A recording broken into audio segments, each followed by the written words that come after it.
Cédric Jubilard est jugé pour le meurtre de sa femme, Delphine, depuis le 22 septembre aux assises du Tarn, à Albi, alors que de nombreux témoignages, notamment des proches de Delphine Jubilard, ont été entendus au cours de la deuxième semaine du procès. On fait le point dans cette troisième émission avec les avocats de Cédric Jubilard et deux de nos journalistes qui couvrent l'événement sur place.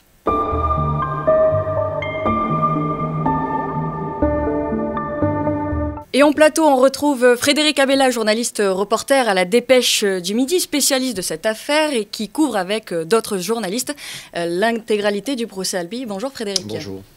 À vos côtés, celle et celui qui assure la défense de Cédric Jubilard, maître Emmanuel Franck et maître Alexandre Martin. Bonjour à tous les deux. Bonjour. Merci à vous deux d'être avec nous aujourd'hui. On retrouvera dans une deuxième partie Martin Planck, journaliste à la Dépêche du Midi, qui assiste au procès depuis le début pour en faire le compte rendu en temps réel sur ladépêche.fr. Tout d'abord, messieurs, maîtres, comment allez-vous? Que retenez-vous de cette première moitié du procès? On peut commencer avec vous, maître Martin. Écoutez, un procès de deux premières semaines qui sont enrichissantes. Une première semaine où nous avons vu défiler des enquêteurs.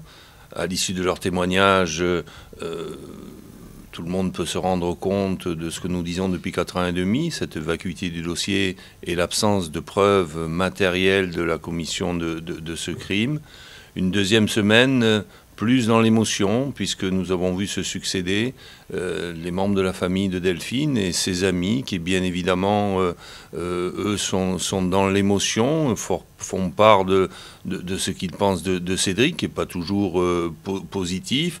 Mais encore une fois, nous attendons avec impatience la troisième semaine, puisque on va sortir de l'émotion pour revenir à une analyse précise des éléments objectifs de ce dossier, parce que c'est avec des preuves que nous allons demander à la Cour et au jury de juger Jubilard. Maître Franck? Oui, effectivement, une semaine qui était un peu particulière et c'est vrai que c'est normal qu'on étudie aussi la personnalité de l'accusé et la façon dont les uns et les autres pouvaient le percevoir, et ça c'est tout à fait normal. Mais on a eu un peu le sentiment cette semaine que finalement l'élément à charge principale de l'accusation c'était Cédric Jubilard, c'est-à-dire le personnage en lui-même. Et on avait un peu le sentiment parfois qu'à défaut d'avoir des éléments sérieux, probants, tangibles et intangibles sur ce qui s'est passé dans la nuit du 15 au 16 décembre, on avait un peu l'impression parfois qu'il était question d'en faire un personnage à ce point abominable que ça pouvait correspondre avec ce qui lui était reproché. Donc il y avait, je ne parle pas de la famille bien sûr de Delphine, je parle des autres témoignages qu'on a pu entendre qui essayent, et à grand renfort également de questions des avocats de partie civile, on essaye d'en faire un personnage abominable pour qu'il colle au mieux à ce qui lui est reproché. Qu'est-ce que avez-vous à répondre à cela, Frédéric? Quels ont été, vous pouvez nous dire, cette deuxième semaine, les moments forts de cette deuxième semaine d'audience? Oui, bon là on arrive à mi-parcours, puisqu'il reste encore 2 semaines, donc on a fait la moitié du chemin.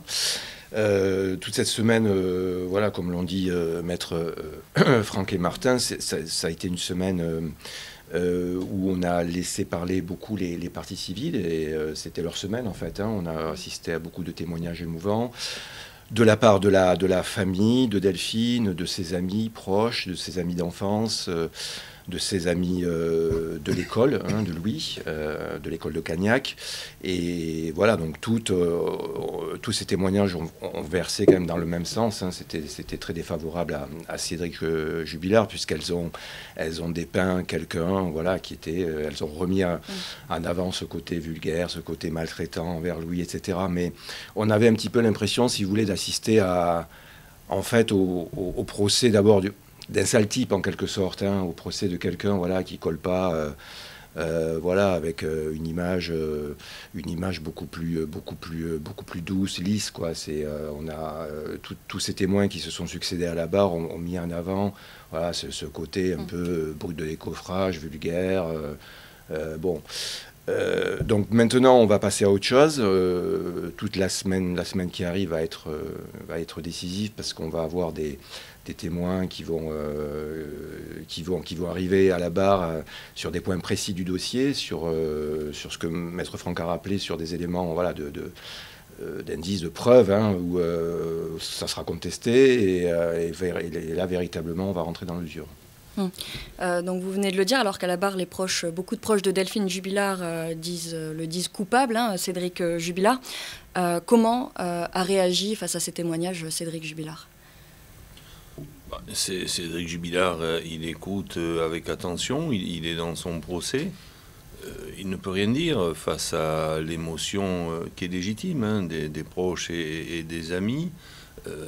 Voilà, ensuite Cédric Jubilard, on l'attend, tout le monde l'attend la semaine prochaine, sur finalement ce qui lui est reproché, sur les éléments, les charges que l'on a contre lui ou que l'accusation prétend avoir contre lui et que l'accusation entend transformer en preuve.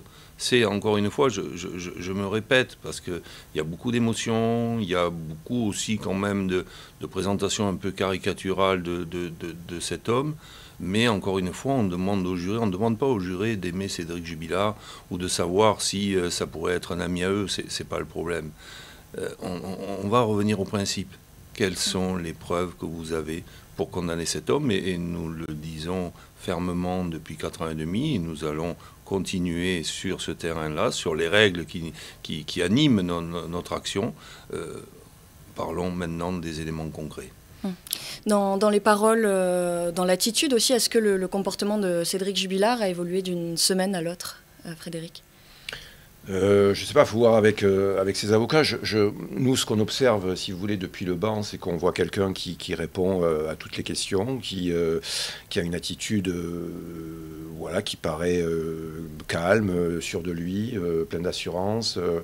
Alors parfois, il répond avec des phrases très courtes, approximatives. Oui, bien sûr. Ah non, je me souviens pas. Oui, peut-être. Voilà, mais bon, reste à savoir comment Cédric Jubilard va se comporter la semaine prochaine, à partir de la semaine prochaine, lorsqu'il sera entendu peut-être de manière plus longue.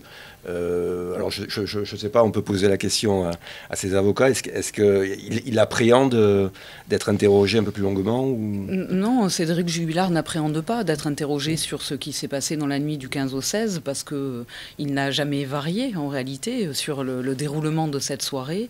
Et donc, je crois que c'était plus difficile pour lui de répondre à des questions qui avaient trait à sa façon d'être un père, sa façon d'être un mari, sur tout ce qui était les interrelations entre les uns et les autres. Je crois que là, on est sur un registre qui mérite peut-être un certain étayage que Cédric Jubilard n'a pas. Quand on lui pose des questions concrètes, je dirais, c'est là où c'est le plus facile pour lui de répondre. Quand on va lui dire, ben voilà, qu'est-ce que vous avez fait cette soirée-là, quand vous vous réveillez, qu'est-ce qui se passe, vous faites quoi? Là, on est sur du concret, et je pense que c'est plus facile pour lui de répondre à des choses assez concrètes, factuelles, que de répondre à des questions qui sont comment vous analysez la façon dont les gens décrivent la maltraitance. Enfin, c'est des questions qui sont sur un registre plus compliqué pour lui, parce que c'est quelqu'un qui est un peu plus, je crois que tout le monde a pu l'observer, qui est quand même assez terre-à-terre, assez factuel, assez brut de décoffrage. Donc je pense que ça sera plus facile pour lui de répondre à des questions concrètes, factuelles sur que s'est-il passé cette nuit-là. Vous parlez un petit peu de son comportement, justement son comportement est beaucoup scruté dans le box des accusés. Comment vous préparez votre client? Écoutez, nous avons dit à Cédric Jubilard d'être le plus naturel possible, mais après, malgré tout, mettons-nous à sa place. Cet homme clame son innocence, il se retrouve dans un box d'accusés vitré, scruté par tout le monde. Des dizaines et des dizaines de caméras qui, le premier jour, c'était quand même assez dérangeant, l'encercler pour le photographier, le filmer, épier le moindre geste, faire des réflexions parce qu'il avait une veste de survêtement, parce qu'il a pu, à un moment donné, quand il me parle, esquisser un sourire. Enfin, il ne peut plus rien faire, cet homme. S'il baisse la tête, on va dire, il baisse la tête, c'est signe quand même d'une culpabilité. S'il sourit, il se fout de la gueule du monde. Enfin, c'est insupportable. Arrêtons, en tout cas, c'est ce contre quoi nous nous battons aussi. on ne va pas le juger sur des impressions de ceux qui l'ont connu. On ne va pas le juger sur l'apparence physique, sur ce que l'on peut ressentir les uns ou les autres de son attitude dans le box. Encore une fois, stop, ça c'est pas la justice. Vous ne lui donnez pas de ligne de conduite particulière à adopter pendant ce procès? Mais je crois que de toute façon, soyons réalistes, on fait ce métier, alors moi depuis 17 ans et Alexandre depuis 32 ans. Briefer un client aux assises, c'est le rêve de tout avocat, même de répondre à la place d'un client, ça serait le rêve de tout avocat. On sait très bien, et c'est une réalité, encore plus sur un procès de 4 semaines, qu'on ne peut pas, on n'est pas des marionnettistes. Donc à un moment donné, le meilleur conseil qu'on ait pu lui donner à Cédric Jubilard, pour répondre à votre question, c'est d'être naturel, d'être ce qu'il est. De ne pas essayer d'en faire trop peu, de répondre aux questions de la façon la plus authentique possible. Je pense que c'était le meilleur conseil qu'on pouvait lui donner à Cédric Jubilard. Est-ce que vous pourriez nous raconter à présent un petit peu le quotidien de Cédric Jubilard pendant le procès, les allers-retours avec la prison, enfin voilà, son arrivée qui est très scrutée, bon, même s'il est cagoulé à son arrivée au procès. Maintenant, il n'y a plus d'image d'ailleurs de Cédric Jubilard, c'est interdit dans la salle d'audience. Est-ce que vous pouvez nous raconter un petit peu son quotidien? Écoutez, le quotidien de Cédric Jubilard, déjà depuis 4 ans et demi, il est absolument terrible. Cet homme est à l'isolement dans une cellule de 9 mètres carrés. Il n'a aucune interaction humaine, ou quasiment pas, et une promenade 1 heure par jour dans une cage. Voilà. Encore une fois, parce qu'on a toujours réservé un sort particulier à cet homme, alors que la loi impose qu'il soit détenu dans la maison d'arrêt du lieu du procès, eh bien lui est à Seyss, et tous les jours il fait un trajet aller-retour, c'est-à-dire 3 heures de voiture par jour à peu près. Il arrive au palais, on lui jette un drap sur la tête pour pas qu'on le reconnaisse. Enfin, c'est quand même extrêmement difficile les conditions qui lui sont proposées. Et ensuite il est dans le box et il peut, aux pauses, nous avons l'occasion là de le rencontrer. Il est accompagné par les gardiens pour pouvoir fumer une cigarette. Voilà, et le soir, il repart dans cette voiture et retrouve sa cellule individuelle, isolée à la maison d'arrêt de Seyss. Et comment il vit tout ça? Vous entretenez avec lui donc quasi au quotidien. Comment il vit ce procès, justement, toutes ces caméras dont il était la cible, tout cet engouement médiatique aussi, il y a plus de 300 journalistes. Comment lui, il vit ce procès? Comment il vit aussi cette médiatisation du procès? Cette médiatisation, je crois qu'au départ, il ne la comprend pas forcément. Il l'a subi quand même un peu. Encore une fois, c'est vrai que quand il y avait toutes les caméras et tous les photographes qui étaient agglutinés autour de cette cage en verre là, dans laquelle il est pendant le temps du procès, c'était un peu dérangeant. On avait un peu le sentiment d'un animal en cage, donc c'était un petit peu dérangeant les premiers jours. Et il ne comprend pas cet engouement-là. Après, comment vit-il le procès? Parce que c'est surtout ça qui est le plus important. Hein. C'est pas tellement tout ce qui se passe autour d'un point de vue médiatique, c'est le procès. Il l'aborde avec évidemment beaucoup d'appréhension.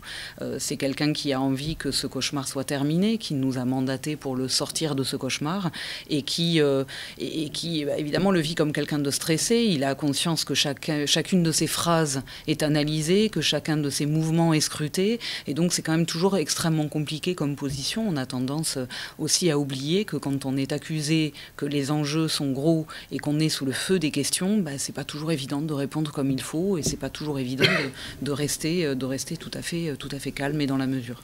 Là, on a hâte, parce que nous, en tant que journalistes, on est à la fois on est dans le public et on a aussi ce rôle d'observateur et de journaliste. Bon, mais on ressent ce besoin, si vous voulez, d'entendre un peu plus la voix de Cédric Jubilard dans son box, parce que c'est vrai que jusqu'à présent, la présidente ne l'a pas trop fait parler. Elle a commencé cette semaine à le faire réagir par rapport aux déclarations des différents témoins qui le mettaient en cause sur des points précis. Et ce qui est dommage, c'est qu'on ne l'entend pas assez. C'est vrai que Jubilard, alors ça sera le cas, effectivement, à partir de la semaine prochaine, et même celle d'après, où on va lui consacrer un long moment pour qu'il fournisse des explications. Mais c'est vrai que... Il y a ça aussi, c'est que, si vous voulez, la balance, pour l'instant, voilà, il faudrait peut-être que ça se rééquilibre un petit peu au niveau de ce qu'il a à dire, de ce qu'il peut apporter comme contre-argument par rapport aux témoins, voilà, qui sont encore une fois sur des éléments d'impression, sur une vision subjective de ce qu'il est en fait, hein, parce que il y a beaucoup de ressenti dans tout ce qu'on décrit sur Cédric Jubilard. Alors ça s'appuie effectivement sur des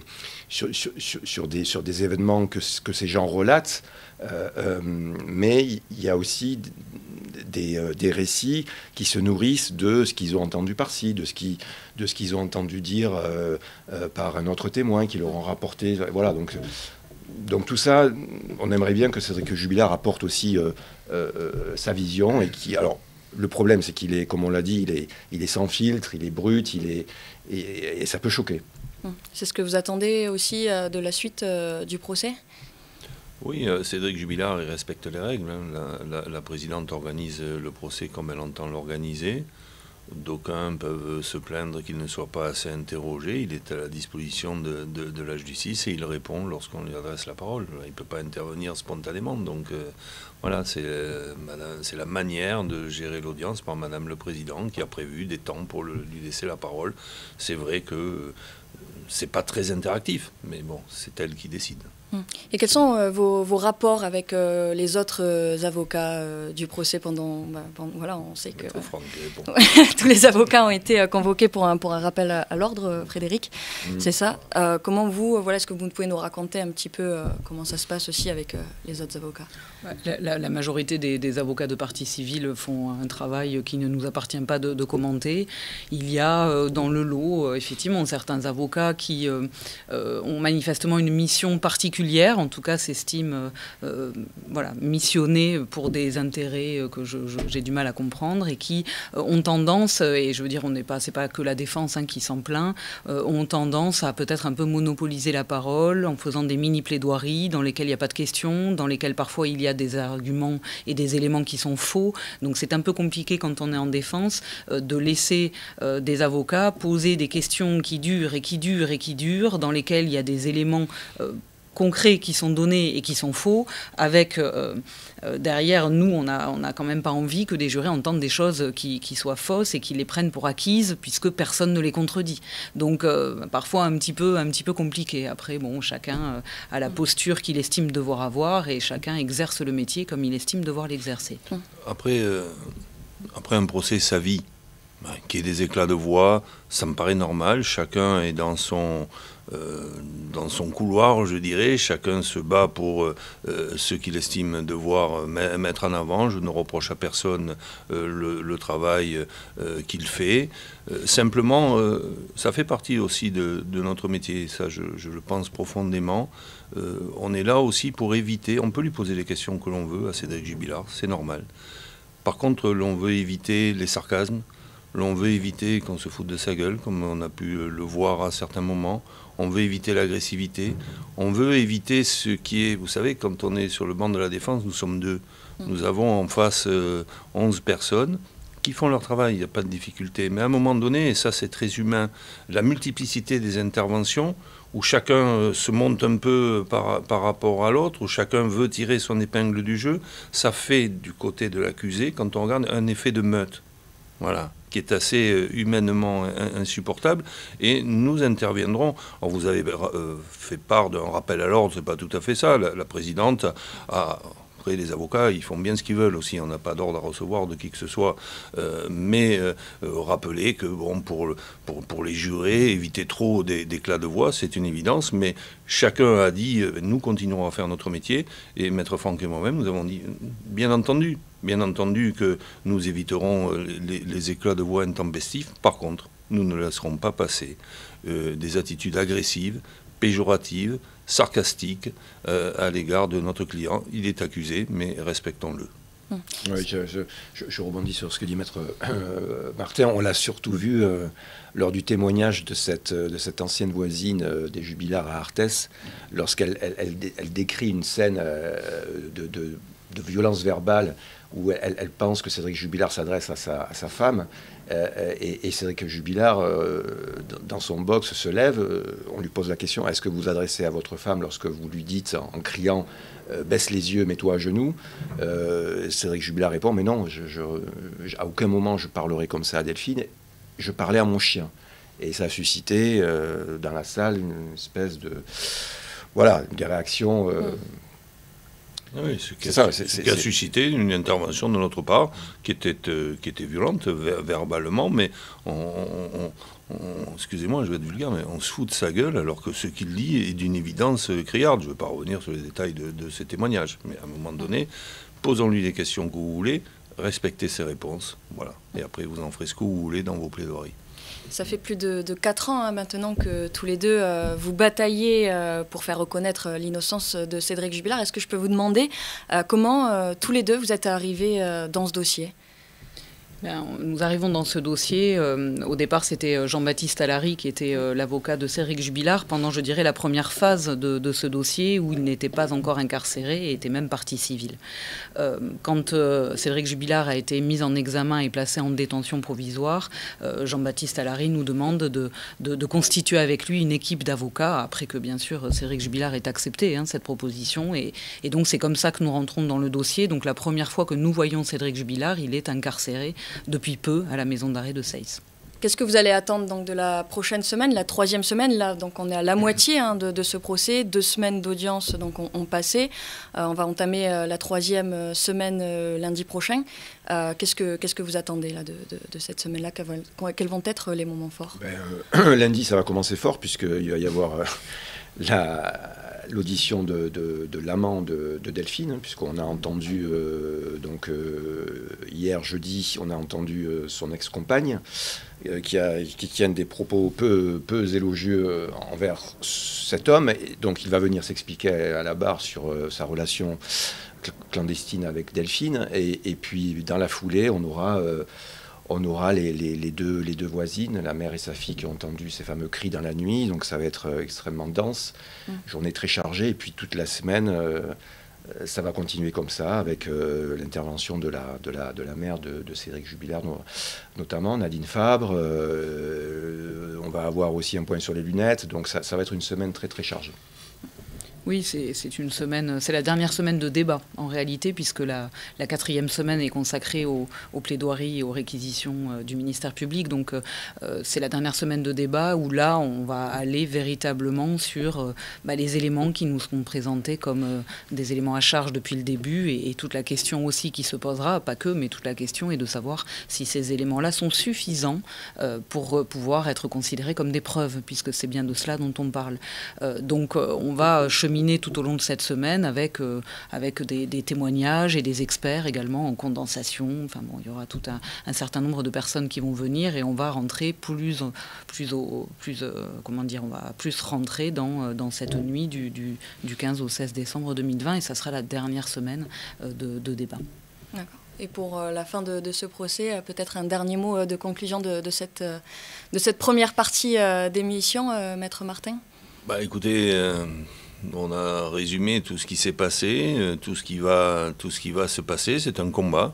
On le savait, c'est un combat qui est difficile, mais nous sommes animés depuis 4 ans et demi, et encore plus maintenant qu'on est dans le combat, par des valeurs, par la volonté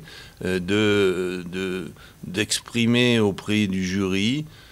Écoutez, détachez-vous de l'émotion, que l'émotion sorte par la porte et que rentre désormais la rationalité, parce que c'est la seule chose que nous demandons aux jurés d'avoir à l'esprit pour prendre une décision.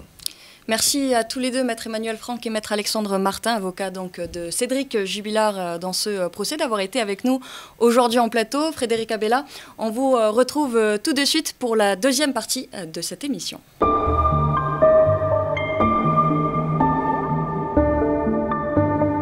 Et aux côtés de Frédéric Abella, on accueille sur ce plateau Martin Planck, journaliste à la Dépêche du Midi, qui couvre également le procès à Albi. Bonjour Martin. Bonjour Lisa. Comment ça va après 2 semaines de couverture de procès, Martin? Écoute, ça va très bien. C'est intense, mais c'est très intéressant de suivre cette affaire. Est-ce que tu peux nous expliquer un petit peu ton quotidien, Albi, nous raconter un peu tes moments forts pendant ce procès? Oui, alors c'est simple, quand Fred, lui, est dans la salle principale, moi je passe par en fait la porte, comme on peut dire la porte arrière du tribunal, et je vais dans la salle de retransmission, qui est destinée à accueillir plus de public, mais aussi plus de journalistes, exactement comme dans la première salle, 40 journalistes, 40 personnes du public. Et moi, ce que je fais, c'est tout simplement de retranscrire en direct pour nos lecteurs ce qui se passe dans cette salle au quotidien lors des débats. Et que dois-tu retransmettre en priorité pour aider à une bonne compréhension du procès? Eh bien, ce que je dois retransmettre, c'est avec précision les débats, ce que disent les témoins, ce que disent les avocats, mais aussi les petits détails, c'est-à-dire les passes d'armes entre avocats, les attitudes de Cédric dans son box, que je crois qu'on voit mieux dans la salle de retransmission par rapport aux différents angles, parce qu'il y a différents angles de prise de vue et ça nous permet d'avoir un regard plus étendu sur ce qui se passe dans la salle. Et voilà. Et toi, tu es dans la salle, du coup, Frédéric, comment vous répartissez un petit peu le travail? Il y a plein de journalistes de la Dépêche du Midi qui couvrent ce procès à lui. Comment vous répartissez un petit peu le travail? Comme il a expliqué, c'est un gros boulot parce qu'il ne faut pas qu'il rate le moindre fait d'audience, etc. Donc il faut être à la fois réactif, à la fois écrire très très vite. Parce qu'il est dans l'instant, Martin, donc tout ce qui se passe sur le moment, il faut qu'il le retranscrive à la seconde, à la minute près, quoi. Donc, ouais. Non, mais oui. Donc c'est du gros boulot et pour que nos lecteurs puissent être au fait de ce qui se passe à la minute. Donc voilà. Donc alors moi je suis sur une autre temporalité parce que moi je suis là pour le compte rendu de la journée. Donc c'est un compte rendu qui est diffusé à la fois donc sur notre site internet, mais aussi mais aussi sur le journal papier du lendemain. Donc ça ramasse, si vous voulez, tous les éléments de la journée et il y en a beaucoup. Donc il faut aussi faire un choix puisqu'on peut pas tout retranscrire, d'autant que Martin, lui, le fait sur le moment. Donc, moi, je choisis le moment fort, le moment le plus saillant de la journée. Alors, parfois, il arrive tard, comme le témoignage de Cathy, jeudi, l'ex-compagne de l'amant. Mais c'est un témoignage fort et on ne peut pas s'en passer. Donc, je rajuste tout et je me réadapte aux éléments les plus frais, les plus saillants. Voilà. Oui, vous complétez finalement un petit peu, on va dire, bon, toi, du coup, c'est plus détaillé, minute par minute, et ça engendre quel genre de difficultés? Comme vient de dire Fred, c'est assez intense, parce que les débats, déjà, il y a l'émotion de beaucoup de témoins cette semaine, c'était très porté sur l'émotion, retranscrire l'émotion. Comme je disais, les avocats, du coup, qui échangent des fois un peu durement, c'est aussi assez difficile dans la rapidité à suivre et à retranscrire. Mais disons que oui, l'intensité, mais beaucoup d'intensité. Mais je veux dire, c'est mon boulot et j'aime ça. Enfin, j'aime beaucoup faire ça, quoi. Et dans cette salle, du coup, est diffusé ce qui se passe donc dans la salle d'audience. Tu es présent avec d'autres journalistes. Comment ça se passe un petit peu? Alors exactement. Avec eux? Pardon, exactement. On est beaucoup moins que la première semaine, je dirais, parce que la première semaine, il y avait les fameux 300 journalistes accrédités, donc ça faisait beaucoup de journalistes dans la salle de retransmission. Là, par exemple, hier, j'ai compté, on était une petite dizaine, 10, 11, et l'ambiance entre journalistes est on s'aide. Il y a 4 ou 5 journalistes en tout qui font des directs, et donc t'es pas le seul à faire des directs, il y en a d'autres. Oui, c'est ça. Il y a beaucoup les médias locaux surtout et quelques médias nationaux qui en fait on est dans la salle de retransmission parce qu'elle est plus adaptée au travail du direct. Frédéric, en première partie, vous avez parlé beaucoup des témoignages des proches de Delphine comme temps fort cette semaine. Cette semaine, elle avait également commencé par le témoignage de l'ex-procureur, qui était aussi l'un des moments forts. Où ça s'est terminé un petit peu ce premier jour avec l'enquête, avant qu'on passe dans les témoignages. C'était l'un des autres moments forts de cette semaine. Oui, en fait, tous les lundis, visiblement, on a un moment fort. Parce que le lundi dernier, c'était donc l'ex-procureur Al-Zahari. lundi, et ce lundi, ça va être, on va commencer avec l'amant de Delphine. Donc voilà, tous les lundis, ça sera, c'est un moment à 9h, ça sera, c'est le cérémonial, quoi. Voilà, ça sera, on sait, c'est marqué d'une pierre blanche, quoi. On sait qu'il y aura un moment intense. Alors lundi dernier, effectivement, c'était l'ex-procureur, voilà, donc qui a dit ce qu'il avait à dire, hein, qui s'est défendu. En gros, c'est pas commun. J'ai pas... Oui, c'est très rare hein, d'avoir rare, un ancien procureur à la barre. D'habitude, on peut avoir des juges d'instruction pour qu'ils viennent nous parler de leur dossier, de leur enquête. Mais là, un procureur, un ex-procureur, il est actuellement avocat général à la Cour d'appel de Paris. Donc c'est très rare. Alors il incarne la justice, il incarne l'institution, et à ce titre-là, bien sûr, il défend son travail. Il l'a très bien défendu en expliquant que lui, il l'a fait avec les éléments du dossier, les éléments qu'il avait, les éléments qui lui ont été rapportés à la fois par les enquêteurs et par son adjointe. Donc voilà, c'est comme ça qu'il justifie quelques erreurs d'appréciation, en tout cas ce que reprochait la défense de Cédric Jubilard, ce qu'il lui reprochait, c'est-à-dire d'avoir tenu des propos erronés, parcellaires et faux. Voilà, même s'il se défend d'avoir menti, on ne peut pas lui reprocher d'avoir menti, mais il a fait avec des éléments visiblement qui n'étaient pas exacts.